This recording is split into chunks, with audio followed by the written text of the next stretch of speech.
오늘 설교 제목은 환난 중에도 즐거워하나니. 바울이 로마서 5장에서 쓴 그 말씀 그대로입니다. 설교란 목사에게 있어서 생명과도 같은 존재입니다. 설교 속에는 하나님의 말씀이 들어있기 때문에 그렇습니다. 또한 설교자의 생각과 성품이 녹아져 있기 때문에 그렇습니다. 설교 한 편을 만들려고 하면 그래서 깊은 묵상과 고뇌의 시간을 거쳐야 합니다. 설교자가 먼저 하나님의 말씀을 읽고 말씀 통해서 하나님의 은혜를 먼저 받아야 그래서 그 말씀을 바르게 증거할 수 있기 때문에 그렇습니다. 설교를 준비하다가 주제 자체가 기쁨, 사랑, 감사라는 주제가 나오면 제 마음도 함께 그런 따뜻한 감정을 느끼게 됩니다. 하지만 고난, 환난, 죽음 이런 주제가 등장하면 갑자기 마음이 무거워지기 시작합니다. 어떻게 이런 말씀을 증거할까? 고난에 대해서, 죽음에 대해서. 이 고난이라는 주제에 대해서 말한다는 것이 마음이 쉽게 내키질 않을 때도 있습니다. 왜냐하면 우리 주위를 조금만 이렇게 눈을 뜨고 살펴보면 고통과 환난의 이야기들로 가득하기 때문에 그렇습니다. 지금도 개인의 삶에서 직장과 사회 현장에서 알려지지 않은 수많은 사건, 사고 때문에 신음하며 탄식하는 사람들이 있기 때문에 그렇습니다. 교통사고로, 질병으로 사랑하는 사람을 먼저 떠나보내고 통곡하는 사람들이 우리 주위에 참으로 많습니다. 더 확대해도 비슷합니다. 대한민국에서 일어났던 천안함 피격 사건, 지뢰 폭발 사건은 우리 국민 모두를 분노하게 만들었습니다. 무엇보다 작년에 발생했던 세월호의 침몰 사건, 유가족의 슬픔과 통곡은 우리 마음을 너무 아주 비참하게 그렇게 만들었습니다. 지금도 저 북녘 땅에는 얼마나 많은 사람들이 신음하고 있을까, 고통 속에서, 공포 속에서 죽어가고 있는 것일까 생각하면 우리의 가슴이 메어집니다. 세계적으로는 최근에 네팔의 지진 피해, 시리아의 난민들의 그 비참한 모습들, 그리고 이슬람 스테이트라고 말하는 IS의 잔인한 학살을 우리가 지켜볼 때면 머리카락이 쭈뼛 곤두서서 더 이상 할 말이 없고 그냥 먹먹한 상태에 빠지게 될 때도 있습니다. 우리는 고난이라는 말조차 듣는 것 우리가 싫어합니다. 아니, 싫어할 뿐만 아니라 고난이 우리에게 다가오면 그것을 감당하기가 너무 버겁습니다. 왜냐하면 우리의 존재 자체가 고난이 다가올 때 조롱당하는 것을 우리가 느끼기 때문에 그렇습니다. 집단적인 고난을 경험하게 될 때는 우리가 인간답다, 인간은 아주 존엄성이 있는 존재다, 이런 말들이 마치 쓰나미가 모든 것들을 다 휩쓸러 가듯이 우리의 존재감, 자존감을 다 쓸어가 버립니다. 그래서 고난이 다가오면 우리는 무력감을 느낄 수밖에 없습니다. 우리의 육체, 우리의 정신적인 세계까지도 어느 날 갑자기 해체되는 그런 경험을 우리가 할 수밖에 없기 때문에 그렇습니다. 고난의 자리에 들게 되면 박탈당하는 것이 있습니다. 그것은 인간 자기 자신이 갖고 있는 주도성이 상실이 됩니다. 그렇게 주도적인 인간도 고난이 다가오게 되면 수동적인 인간으로 머물게 됩니다. 고난 속에서는 기대와 소망을 품는 것조차 거절당하기 때문에 그렇습니다. 여러분, 고난을 당하면 사람이 여태까지 내 삶과는 전혀 다른 세계가 열려지기 때문에, 그것도 부정적인 세계가. 그래서 우리는 고난을 싫어합니다. 인간의 고난, 불행이 다가올 때 인간은 그래서 반드시 질문하게 되어 있습니다. 마지막 질문이 뭘까요? 하나님, 도대체 당신 어디 계십니까? 하나님 왜 침묵하십니까? 하나님이 살아계시면 왜 내게 이런 아픔과 고난의 자리가 닥쳐와야 합니까? 이런 질문은 회의론자만이 하는 그런 전유물일까요? 그런 질문이 아닙니다. 하나님이 없다고 하는 무신론자들이 예수 믿는 사람들을 비난하기 위한 질문일까요? 아니에요. 사실은 예수 믿는 우리에게도 이런 저항적인 질문이 하나님 앞에 있는 것입니다. 하나님 도대체 뭐하고 계세요? 이런 저항적인 질문을 가장 격렬하게 하셨던 분을 우리는 우리의 주님이신 예수 그리스도, 그분을 주님으로 모시고 있습니다. 예수님께서 십자가에 달리시면서 벌거벗긴 채로 고통을 당하면서 최후의 외침을 하셨던 그 부르짖음이 이것이었습니다. 나의 하나님, 나의 하나님, 어찌하여 나를 버리셨습니까? 인간이 질문할 수 있는 마지막 질문을 한 것입니다. 가장 수치스럽고 가장 부끄럽고 가장 처참한, 자기가 살아있으면서 자기의 죽음을 목도하고 경험하는 그런 십자가에 달려서 하나님을 향해서 이런 저항적인 질문을 하신 것입니다. 바로 이 예수님의 이 질문 때문에 우리가 오늘 이 자리에 모일 수가 있었던 것입니다. 그래서 하나님을 찬양하고 예수 그리스도를 사랑할 수가 있게 된 것도 바로 예수님이 우리 대신해서 2000년 전에 이런 질문을 하셨기 때문에, 내가 갖고 있는 고난을 지금 예수님에게 갖고 와서 예수님으로 하여금 하나님에게 그 질문을 하게 하는 것입니다. 내가 갖고 있는 슬픔, 내가 갖고 있는 죄악, 내가 갖고 있는 탄식, 내가 갖고 있는 그 신음을 예수님이 먼저 행하셨기에 이 모든 것들을 예수님께 맡기는 것입니다. 그래서 우리의 고난, 우리의 죽음이 고독하게 홀로 남지 않도록 주님께서 하나님의 아들로서 2000년 전에 이 부르짖음을 부르짖은 것입니다. 그래서 우리는 고난 속에 들어갈 때 하나님과 연관됩니다. 조금 어려운 말로 말하면 우리가 신앙화되고 고난이 신학화되는 자리에 들어서게 됩니다.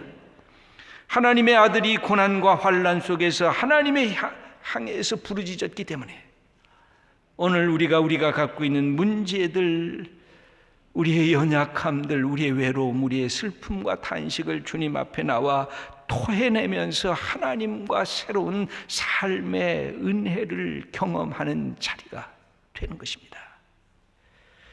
여러분, 우리가 오늘 본문 말씀을 읽을 때 이 사실을 알고 오늘 본문 말씀을 읽어야 됩니다. 사도 바울은 우리에게 놀라운 말씀을 가르치십니다. 보통 인간은 상상할 수 없는 언어입니다. 오늘 3절 전반절에 있는 말씀을 우리 함께 읽어보도록 하겠습니다. 다만 이뿐 아니라 우리가 환난 중에도 즐거워하나니, 여기 보면 즐거워한다는 말이 들어가 있습니다. 얼마나 좋은 말입니까? 즐거움. 인생에 즐거움이 없다 그러면 인생이 얼마나 삭막하겠습니까?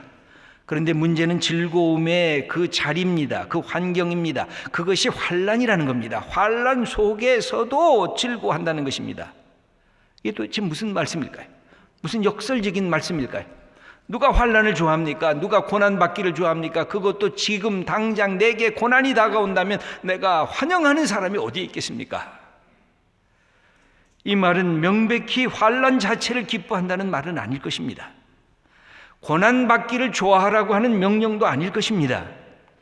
바울의 글 어디에서도 인간이 자기 연민에 빠져라, 자기 학대를 하라, 이런 말을 하고 있지 않기 때문에 그렇습니다. 힘들고 어려울 때 스스로 그 속에 빠져들어가서 그 구렁텅이 속에 나를 잠기라, 이런 말씀을 바울은 하고 있지를 않습니다. 그러면 이 말씀은 뭘까요? 환난 중에도 기뻐하라 하는 그 말은 그 전에 기뻐하라는 것이 있습니다. 예수 그리스도를 믿고 하나님과 평화를 가졌느냐? 기뻐하라는 것입니다. 예수 그리스도를 믿고 하나님의 자녀가 됐느냐? 기뻐하라는 것입니다. 그리고 하나님께서 우리에게 주실 영광을 바라보면서 기뻐하라, 그렇게 1절 2절에서 우리에게 가르치고 있습니다. 그런데 그 기쁨을 갖고 네가 혹 환난 속에 있을 그때에도 그 기쁨을 놓치지 말라는 것입니다. 환경이 좋을 때도 환경이 나쁠 때도 하나님께서 주시는 내 안의 영혼의 기쁨을 지속시켜 나가라고 우리들에게 가르쳐 주고 계십니다. 그렇다고 하면 이것이 어떻게 도대체 가능한 것일까요? 환난 중에도 즐거워한다. 바울이 우리들에게 말씀하시는 것은 이것입니다. 고난이 지향하는 길, 가는 길을 바울은 알고 있습니다. 바울은 이 고난이 순환고리가 되어져 있어서 움직이고 있는 것, 경험을 통해서 예수님의 사건을 통해서 알고 있는데, 그가 3절 후반절에 이렇게 우리에게 선포합니다. 함께 읽겠습니다. 이는 환난은 인내를, 인내는 연단을, 연단은 소망을 이루는 줄 알미로다. 마지막에 동사가 있는데 안다는 겁니다. 우리가 안다는 것입니다. 여러분, 고난의 이유와 목표를 알 수 있다고 하면 얼마나 좋을까요? 무신론자였던 니체는 이런 얘기를 합니다. 견딜 수 없는 것은 고통이 아니라 고통의 이유를 알지 못하는 것이다. 맞지 않습니까? 여러분, 고통의 이유를 알고 목표를 안다면 고난이 와도 그렇게 신음하지 않겠습니까? 그런데 모른다는 거예요. 왜 고통을 받는지, 이 고통이 어디로 가야 되는지. 여러분, 우리가 구약에서 고난을 받은 대표자를 뽑으라 그러면 욥을 들지 않습니까? 욥은 고난을 받으면서 친구들에게 하소연을 합니다. 도대체 하나님이 어디 가셨는지, 하나님이 뭘 하시는지, 하나님께서 왜 이 고난을 내게 주시는지 하나님 좀 대답 좀 해보라고 그렇게 항의를 합니다. 욥은 뭘 몰랐습니까? 왜 고난받는지, 고난의 목표가 어디로 가는지. 만약 욥이 천상회의에서 하나님과 사탄이 대화하는 이야기를 알았다가 한다면 이렇게 그 고난 속에서 신음하지는 않았을 겁니다. 그런데 오늘 사도 바울은 우리들에게 말씀합니다. 안다는 겁니다. 내가 이 고난의 길이 어느 길로 가는지 내가 알고 있다는 것입니다. 그런데 그 무엇을 알고 있느냐? 고난이 4가지 고리가 있습니다. 환난과 인내와 연단과 소망이라고 하는 이 4고리가 맞물려서 움직이고 있다는 것입니다. 이 순환 고리를 보여주신 분이 있는데 바로 예수 그리스도인 것을 그가 알고 고난 자체를 두려워하지 않고 넘어서기로 바울은 작정을 합니다. 오늘 본문의 6절에 이 사실을 이렇게 가르쳐 줍니다. 우리가 아직 연약할 때 기약대로 그리스도께서 경건하지 않은 자를 위하여 죽으셨도다.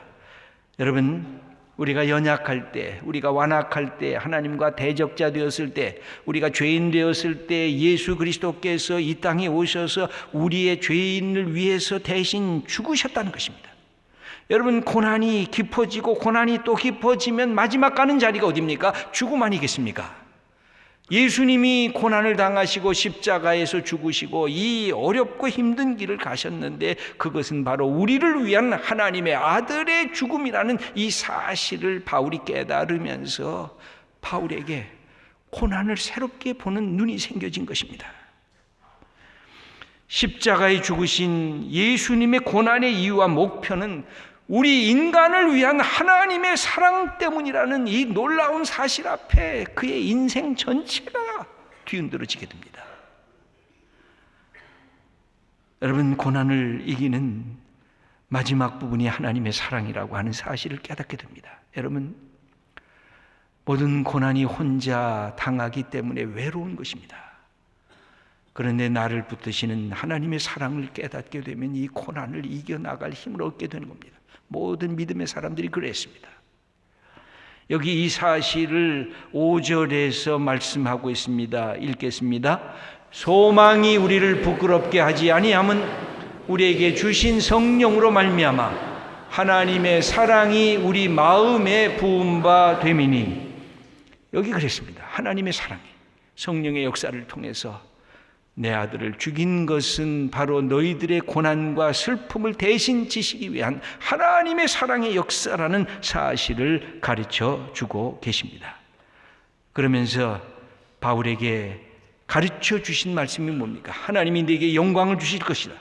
하나님께서 하나님의 자녀되는 축복을 주실 것이다. 너희들이 하나님 안에서 평화를 누리고 하나님의 영광을 경험했으면 환난 그것도 넘어서라는 것입니다.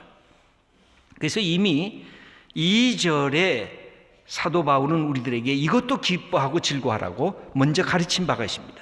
한번 함께 읽겠습니다. 또한 그로 말미암아 우리가 믿음으로 서 있는 이 은혜에 들어감을 얻었으며 하나님의 영광을 바라고 즐거워하느니라. 하나님의 영광의 미래를 바라보고 현재가 갖고 있는 문제가 있더라도 그것을 뛰어넘는 고난의 이유와 고난의 목표가 주어졌으니까 이제 그것에 의해서 내 인생을 고난의 바닷속에 그냥 빠져서 그 속에 깊이 빠져들어가지 말고 다시 나오라는 것입니다. 하나님의 영광을 가슴에 품고 즐거움을 갖고 있기 때문에 현재의 고난 속에서도 그 즐거움을 놓칠 수가 없다고 선포합니다. 여러분, 그때 가장 중요한 것이 뭘까요? 그때 중요한 것이 하나님의 성품에 대한 기대입니다. 하나님이 어떤 분이실까? 하나님이 나와는 어떤 관계일까? 여러분, 구약에서 자기 백성의 고난과 멸망을 선포하면서 가장 가슴 아파했던 선지자가 있었습니다. 에레미야입니다. 에레미야는 그것을 선포할 때마다 눈물을 흘렸습니다. 그래서 에레미야 애가서가 있습니다. 그 애가서를 보면 통탄입니다. 그런데 민족을 향해서 그렇게 통탄하면서도 하나님의 마음을 읽고 있습니다. 하나님이 이 백성을 그냥 멸하려고 하는 게 하나님의 뜻이 아닌 것을 알고 있습니다. 그래서 애가서 3장 33절을 보면 이렇게 기록이 되어 있는데, 여러분, 하나님의 마음을 알기를 원하십니까? 에레미야가 자기 민족의 멸망을 보면서도 하나님을 이렇게 선언합니다. 함께 읽겠습니다. 주께서 인생으로 고생하게 하시며 근심하게 하심은 본심이 아니시로다. 세상에 있는 모든 갇힌 자들을 발로 밟는 것과 지존자의 얼굴 앞에서 사람의 재판을 굽게 하는 것과 사람의 송사를 억울하게 하는 것은 다 주께서 기쁘게 보시는 것이 아니로다. 인간이 근심하고 염려하고 인간이 억울한 일을 당하고 인간이 다른 사람들에게 의해서 억압받고 밟히고 고난 속에 있는 것, 하나님이 원하시는 것이 아니라는 겁니다. 하나님은 인간을 자녀처럼 사랑하시길 원하시고, 하나님은 인간의 평안을 주시고 인간이 하나님의 형상으로 입은 자존감을 갖고 이 세상에서 당당히 살기를 바라는데, 그렇지 못한 것을 하나님의 뜻이고 하나님의 본심이라고 여기지 말라는 것입니다. 여러분, 우리가 갖고 있는 신앙생활에서 하나님의 사랑, 하나님의 긍휼, 그래서 우리는 모든 것을 뭘 통해서 하나님을 봐야 되냐? 예수님을 통해서 하나님을 봐야 됩니다. 여러분, 이 땅에서 근심과 걱정, 고난을 당해보지 않은 사람들이 어디 있습니까? 밤잠을 설치면서 눈물을 흘리면서 내 고난에 대해서 땅을 치면서 내 인생을 반성하지 않은 사람이 어디 있겠습니까? 억울하게 사람들에게 욕을 얻어먹으며 비난받지 않았던 사람이 인생에서 어디 있겠습니까? 그때 무너지지 말라는 것입니다. 이것이 하나님의 뜻이라고 그렇게 하나님께 탓하지 말라는 것입니다. 하나님은 우리를 사랑하시고 우리를 회복시키기 위해서 예수 그리스도를 이 땅에 보내주셨다는 것입니다. 그분의 고난과 그분의 죽음 속에서 우리가 당하고 있는 모든 슬픔과 억울함과 외로움을 그분에게 넘겨놓고 다시 하나님 앞에 나오라고 우리 하나님께서 우리를 초청하시는 것입니다. 사랑하는 귀한 성도 여러분, 그래서 사도 바울은 이 놀라운 사실을 알고 우리들에게 가르치십니다. 그것은 뭘까요? 이 환난에 네 고리가 있는데, 환난, 인내, 연단, 소망, 이 네 고리가 같이 움직이고 있다는 것입니다. 왜 환난이 인내를 만들어낼까요? 구약의 집회서 외경입니다. 2장 5절을 보면 이런 지혜로운 말씀이 실려 있습니다. 실로 황금은 불 속에서 단련되고 사람은 굴욕의 화덕에서 단련되어 하나님을 기쁘시게 한다는 것입니다. 황금이 생겨지려고 하면 불 속에서 단련된 해서 정금처럼 나온 것처럼, 우리가 때로는 이 세상에서 힘들고 어렵고 좌절되고 때로는 사람들이 다 모르는 억울한 일을 당하면서 그 사람의 성품이 놀랍게 단련된다는 것입니다. 하나님이 쓰실 만한 사람으로 변화된다는 것입니다. 여러분, 환난이 그래서 인내를 가져다 줍니다. 여러분, 인내가 뭘까요? 고난이 다가오면 우리들이 그렇게 여기저기 또 뒤쫓아갔던 우리의 삶들의 관심, 우리의 영역들, 그냥 이것저것 벌려놓았던 것들을 하나둘씩 잘라버리게 되어 있습니다. 여러분, 인내할 수 있는 사람들은 뭐 그렇게 본래부터 인내심이 많은 사람이 아니에요. 인내할 수 있는 사람의 특징은 그동안 벌려놓았게 산만하게 흩어졌던 것들, 잘라버릴 것들을 잘라버리고 가장 중요한 것을 붙잡는 사람, 인내할 줄 아는 사람입니다. 여러분, 고3이 됐는데 공부를 잘해서 대학을 들어가야 되겠는데 공부도 해야 되겠고 가서 놀고도 싶고 가서 춤도 추고 싶고 많은 것을 하게 되면 다 놓치게 되어 있습니다. 인내한다는 건 뭘까요? 가장 우선적인 것 하나를 딱 붙잡고 다른 것들을 과감하게 잘라버리는 것. 여러분, 모든 인내하는 사람들의 특징은 그런 것이 있습니다. 그래서 고난은 우리에게 인내를 가져다 주는데 쓸데없고 잡다한 것들을 잘라버리라는 겁니다. 중요한 것들 한 가지, 두 가지를 딱 붙잡고 나가라는 겁니다. 그게 환난과 고통이 우리에게 주는 선물입니다. 그래서 인내를 배우게 됩니다. 인내할 줄 아는 사람에게 그 다음에 주어지는 것이 연단인데, 이 연단은 시련과 끈기와 성품, 인격, 그리고 마지막에는 인격으로 번역을 하는데, 성품으로도 번역을 하는데 영어 성경을 보니까 캐릭터로 번역을 했습니다. 그런 사람이 하나님이 쓰실 만한 성품, 믿음의 확신을 갖고 있는 사람들로 세움을 받게 된다는 것입니다. 그런 사람에게 주어지는 축복이 소망인 것입니다. 결코 좌절하지 않고 결코 환난 속에서 자기의 삶을 자포자기하지 않는 소망을 품게 되는데, 그것이 하나님이 주신 소망입니다. 예수 그리스도가 바로 십자가의 그 고통 속에서도 마지막까지 견딜 수 있었던 것은 하나님이 죽은 자 가운데서 그를 다시 살리시고 하나님 앞에 초청하시는 그 소망을 품으셨기 때문에 그러셨습니다. 여러분, 우리의 고난의 마지막이 죽음이다 라고 인생을 사는 사람과 우리의 마지막이 죽음이지만 죽음을 넘어서는 하나님의 생명의 사건, 하나님의 부활의 사건, 하나님이 우리 위에 눈물을 닦아주시는 영광의 사건이 있는 것을 우리 마음속에 고백하면서 살아가는 사람과의 생은 결정적인 차이가 날 것입니다. 여러분, 어느 쪽에다 내 인생을 걸겠습니까? 내 고난이, 내 슬픔이, 내 외로움이, 내 탄식이 아무리 많을지라도 나는 마지막에 하나님께서 내 눈물을 닦으시고 영광의 세계를 내게 허락하신 그것을 향해서 나는 또 나가리라, 이렇게 살아가는 그 기쁨과 평안을 누리라고 우리들에게 말씀하고 계십니다. 사랑하는 귀한 성도 여러분, 우리의 삶에 어찌 고난 없이 인생을 살아갈 수가 있겠습니까? 그때 우리가 해야 할 것이 있습니다. 그 현실의 고통과 고난 속에 파묻혀서는 안 됩니다. 어떻게 봐야 됩니까? 다가올 미래, 마지막에서부터, 하나님이 주시는 영광에서부터, 생명에서부터 오늘의 고난을 거꾸로 직시해야 됩니다.